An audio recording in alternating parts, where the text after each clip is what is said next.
प्रश्न 1. खोल जागेत तो पोहोचलं की शरीर कडक का होतं?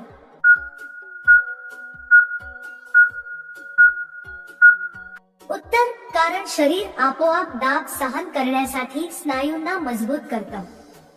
जागा जितकी खोल आणि स्पर्श जितका तीव्र तितकी स्नायूंची प्रतिक्रिया मोठी. प्रश्न 2. त्याची जागा स्पर्शाने हलकी का थरथरते?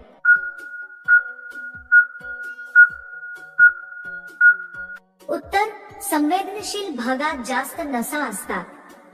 स्पर्श झाला की त्या नसांना सिग्नल जातो आणि त्या जागेत हलकी लहर तयार होते.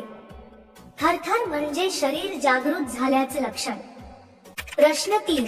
चिमणीमध्ये घर्षण वाढलं की गती आपोआप का वाढते?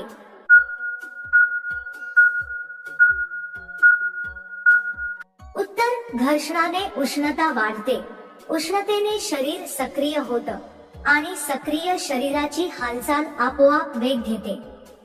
हाच रिदमचा खरा खेळ, जितका उष्ण तितका वेगवान.